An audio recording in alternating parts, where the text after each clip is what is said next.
Gary, teman-teman narasumber yang lain, khususnya teman-teman media.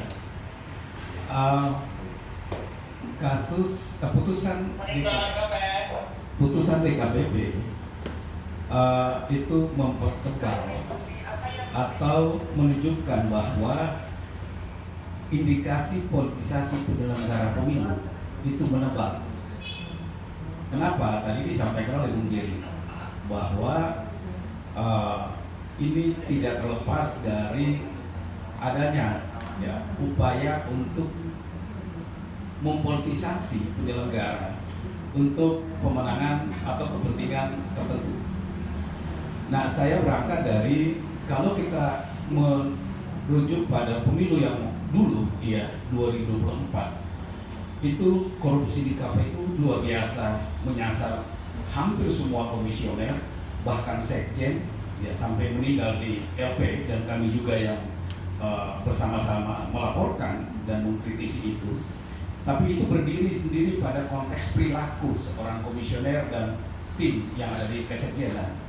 Kalau kita melihat putusan DKPP, di mana ujungnya adalah asusila, tapi di balik itu ada proses abuse of power yang dilakukan oleh ketua KPU. Nah, saya ingin mengatakan bahwa kasus ini adalah puncak gunung es. Bahwa pertanyaannya adalah apakah semua komisioner bersih dari abuse of power? Pertanyaannya pasti tidak. Kita tahu kalau teman-teman di sana ada transaksional, sekalipun konteksnya belum ada bukti yang cukup kuat, tapi aromanya tercium.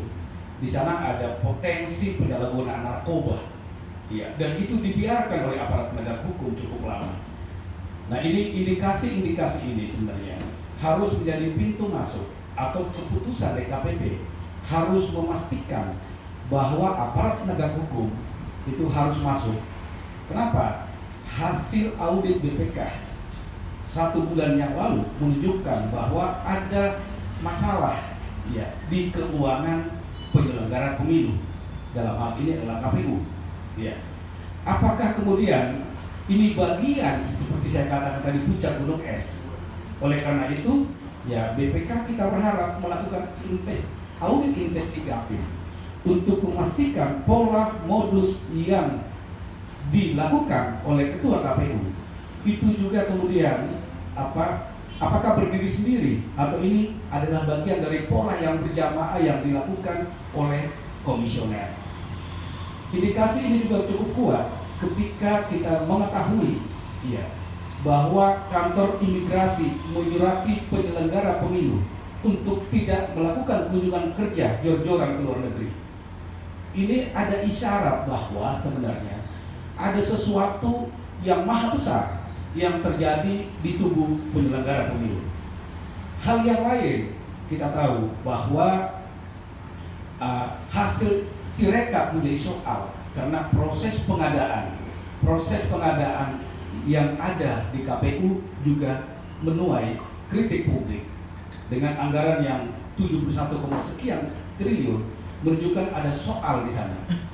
Nah, hal yang lain adalah temuan dari DKPP harus menjadi pintu masuk bagi KPK juga untuk sungguh-sungguh di periode terakhir mereka untuk memastikan proses demokrasi elektoral kita yang diselenggarakan oleh penyelenggara pemilu itu clear, bersih, sehingga publik bisa melihat bahwa proses-proses pemilu pilpres kemarin, pileg itu bisa dipastikan bahwa KPU tidak terhinggapi atau tidak dilihat bahwa mereka adalah bagian dari politisasi atau masuk pada wilayah politisasi penyelenggara pemilu untuk kepentingan pemenangan. Nah, kalau dulu kita melihat bahwa ada persoalan konteks politisasi bansos. Nah, kalau saya ingin mengatakan bahwa konteks putusan DKPP terlihat bahwa ada indikasi politisasi penyelenggara pemilu, sehingga ada pembiaran yang dilakukan oleh pihak-pihak tertentu untuk memberikan sanksi kepada penyelenggara. Kita tahu verifikasi partai politik, di Manado dan di tempat yang lain, itu kemudian tidak sungguh-sungguh diselesaikan oleh DKPP. persoalan verifikasi ya dari partai politik yang juga terindikasi asusila, hanya peringatan keras dan seterusnya.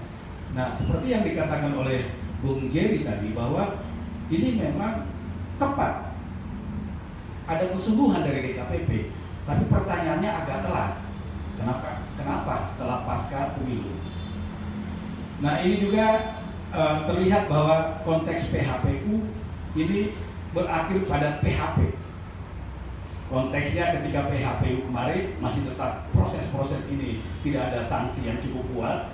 Pada saat Idul Adha PHPU diberikan, karena di situ ada ceramah atau khotib dari Ketua KPU yang dihadiri oleh Presiden. Yang terakhir adalah ada PKPU yang baru saja keluar 2 atau 3 hari yang lalu, yang memberikan karpet merah ya, dengan mengakomodir putusan MA, tapi diskriminasi atau tidak adil terhadap proses tahapan pencalonan perseorangan yang telah berakhir.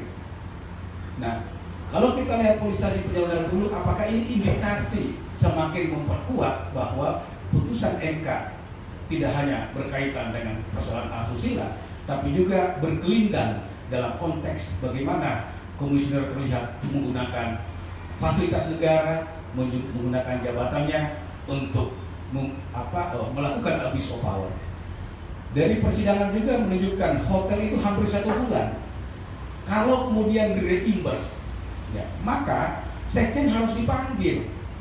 Jangan-jangan ada konspirasi jahat yang dilakukan antara pimpinan atau komisioner dengan sekjen, karena sekjen mengakomodir. Kalau tidak salah dalam penyampaian majelis bahwa itu direimbers, bahkan ada indikasi dibayarkan oleh orang lain sekitar 100 juta. Ini harus kemudian ditelisik. Kita tahu bahwa DKPP mungkin agak sulit karena ini bukan tupoksinya, tapi harusnya ini bola yang harus kemudian menjadi pintu masuk bagi aparat penegak hukum. BPK harus menjadikan ini pintu masuk untuk melakukan audit investigatif. KPK juga dengan diam di periode terakhir mereka, dan juga kemudian soal adanya aroma, saya kira bahwa juga ada narkoba yang berkeliaran di sana. Ini menunjukkan bahwa soal integritas, soal profesionalitas di tubuh KPU ini menuai masalah. Saya kira itu sebagai pengantar. Terima kasih. Assalamualaikum warahmatullahi wabarakatuh.